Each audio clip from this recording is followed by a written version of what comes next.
तो मैं विजय कुमार आपका अपने चैनल में स्वागत करता हूँ। दोस्तों देखिए दोस्तों, ये 5 मार्च के जो जीडी के पेपर हुआ है दोस्तों, उसका एनालिसिस देखेंगे। जो जो क्वेश्चन पूछे गए हैं सभी क्वेश्चन देखेंगे दोस्तों, ठीक ना। आगे आने वाले शिफ्ट के लिए देखिएगा दोस्तों, मैंने यहाँ पर लिखा है, एकदम इम्पोर्टेंट है, ठीक ना। तो देखते हैं दोस्तों बिना देरी किए हुए।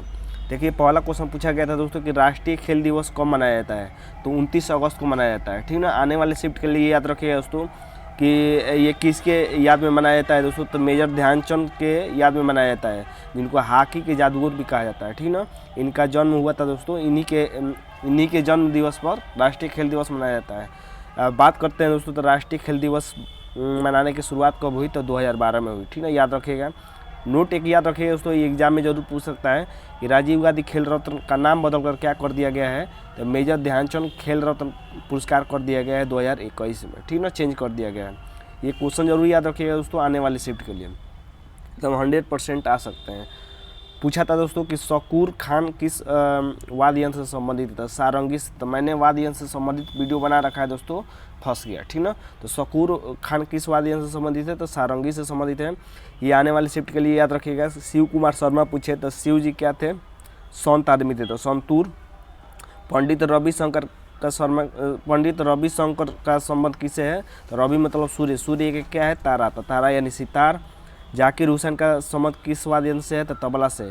आने वाली याद रखें, पन्ना लाल, लाल बांसुरी कैसी है, लाल, ठीक ना। पन्ना लाल घोष का संबंध बांसुरी से।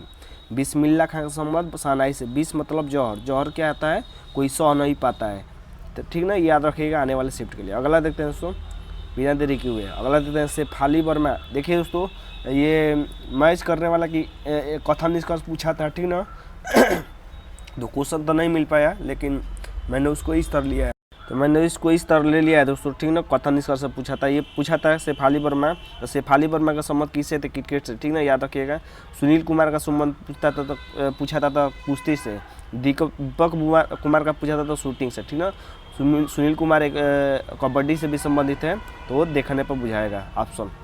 ये देखते हैं दोस्तों, ये पूछा था कि आर्टिकल 39A का संबंध किससे है, तो ये मुक्त कानूनी व्यवस्था से है दोस्तों, 39A, ठीक ना। ये किस में आता है दोस्तों, तो राज्य के नीति निर्देशक तत्वों में आता है, जिसके राज्य नीति निर्देशक तत्व यानी DPSP का उल्लेख किस अनुच्छेद में किया गया है, तो 36 से 51 तक किया गया है, ठीक ना। और भाग पूछे दोस्तों कि राज्य के नीति निर्देशक तत्वों का उल्लेख किस भाग में किया गया है, तो भाग 4 याद रखेगा। किस देश से लिया गया है राज्य का नीति निर्देशक तत्व इंडिया में, तो ये आयरलैंड से लिया गया है। ये सभी क्वेश्चन महत्वपूर्ण है। ये देखिए दोस्तों, पूछा था कि 6वीं पंचवर्षीय योजना का कार्यकाल पूछा था, तो ये आसान है दोस्तों, तो 1980 से 1985, ठीक ना। 1980 से 1985 होगा। और याद रखिएगा दोस्तों, 6वीं पंचवर्षीय योजना में ही परिवार नियोजन की बात की गई थी, परिवार नियोजन, ठीक ना, महत्वपूर्ण है। अगर पूछे दोस्तों कि गरीबी हटाओ का नारा किस पंचवर्षीय योजना में दिया गया था, तो ये 5वीं में दिया गया था। देखिए गरीब का इंग्लिश क्या होता है, पुअर होता है। पुअर में कितने शब्द दोस्तों, 4 है, तो 4 से एक अधिक याद रखिएगा। 5वीं पंचवर्षीय योजना में गरीबी हटाओ का नारा दिया गया था। आत्मनिर्भरता पूछे कि आत्मनिर्भरता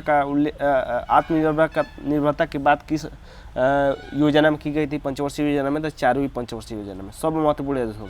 सबसे असफल पंचवर्षीय योजना कौन रही थी, तो तीसरी रही थी, याद रखिएगा, तीसरी रही थी, ठीक ना। और देखिए दोस्तों, जो पहली पंचवर्षीय योजना थी हैराल्ड डुमल मॉडल पर आधारित थी, और दूसरी पंचवर्षीय योजना PC महालनोबिस पर आधारित थी। सभी महत्वपूर्ण क्वेश्चन है दोस्तों, एकदम 100% आने वाले शिफ्ट में पूछे जा सकते हैं। ये देखिए दोस्तों, भारत में हरित क्रांति का जनक किसे कहा जाता है, तो MS स्वामीनाथन को। लेकिन विश्व में पूछे तो नॉर्मन ई बोरलॉग को कहा जाता है। ये पहला पूछा था भारत वाला, ठीक ना। ये भी एक बार एग्जाम में पूछ दिया है दोस्तों, ये नॉर्मन ई बोरलॉग किस देश से है, तो USA से है, याद रखिएगा। भारत में लाने का श्रेय यानी भारत में हरित क्रांति लाने का श्रेय किसे जाता है, तो S सुब्रमण्यम को जाता है, S सुब्रमण्यम को, याद रखिएगा।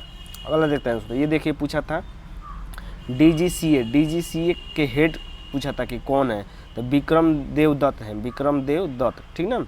लेकिन ये याद रखिए दोस्तों कि अगर पूछ दे कि केंद्रीय सतर्कता आयोग के अध्यक्ष कौन है दोस्तों, तो प्रवीण कुमार श्रीवास्तव हैं। ये हाल ही में बदल दिए गए हैं, ठीक ना, याद रखिएगा। ये देखिए दोस्तों, आर्य समाज का पूछा था, तो बस आपको 4 समाज याद रखना है दोस्तों, इसमें से फंस जाएगा, ठीक ना। आर्य समाज का पूछा था, तो देखिए आर्य समाज के संस्थापक पूछा था, तो कौन है, तो दयानंद सरस्वती हो जाएंगे। 1875 में इन्होंने स्थापना की थी। बस ये 4 याद रखिएगा कि ब्रह्म राजा, ब्रह्म लोग क्या होते हैं? राजा। तो ब्रह्म समाज की स्थापना राजा राम मोहन राय ने 1828 में। प्रार्थना, प्रार्थना आत्मा से करनी चाहिए। तो प्रार्थना समाज की स्थापना आत्माराम पांडुरंग 1867 में की थी, ठीक ना। सत्य शोधक समाज, सत्य शोधक समाज की स्थापना किसने की थी? तो ज्योतिबाबाई फूले ने की थी, ज्योतिबाबाई फूले ने की थी 1873 में, याद रखिएगा, ठीक ना। ये देखिए दोस्तों, ये हिंदी के भी क्वेश्चन पूछे गए थे कि अम्बुबाची का मेला किस राज्य में मनाया जाता है? तो ये असम में मनाया जाता है। असम से ब्रह्मपुत्र नदी बहती है दोस्तों। ब्रह्मपुत्र, ये भी पूछे दोस्तों कि माजुली द्वीप किस नदी पर है? तब ब्रह्मपुत्र में ही है, ठीक ना, याद रखिएगा। ये देखिए दोस्तों, वर्तनी पूछा था उच्चारण का, तो उच्चारण इस तरह लिखाएगा। विद्यारथी का वर्तनी पूछा था, तब विद्यारथी हो जाएगा, ठीक ना। ये दुर्जन का विलोम पूछा था दोस्तों, दुर्जन का विलोम। तो दुर्जन का विलोम क्या हो जाएगा दोस्तों? सज्जन हो जाएगा। क्या हो जाएगा? सज्जन हो जाएगा, ठीक ना, ये पूछा था। और देख लेते हैं दोस्तों हिंदी के क्वेश्चन। ये हिंदी के लड़ना का भाववाचक पूछा था, तो लड़ना का क्या हो जाएगा दोस्तों? लड़ना का भाववाचक लड़ाई हो जाएगा, ठीक ना। मुट्ठी गर्म होना का मुहावरा पूछा था, तो मुट्ठी गर्म होना मतलब रिश्वत लेना, गर्म होना यानी रिश्वत देना या घूस देना, ठीक ना। मुट्ठी गर्म होना का मुहावरा हो जाएगा रिश्वत देना या घूस देना। बेगू ये पूछा था कि बिहू पूछा था दोस्तों कि बिहू नृत्य का संबंध किससे है? तो बिहू नृत्य का संबंध तो हो जाएगा असम से, ठीक ना।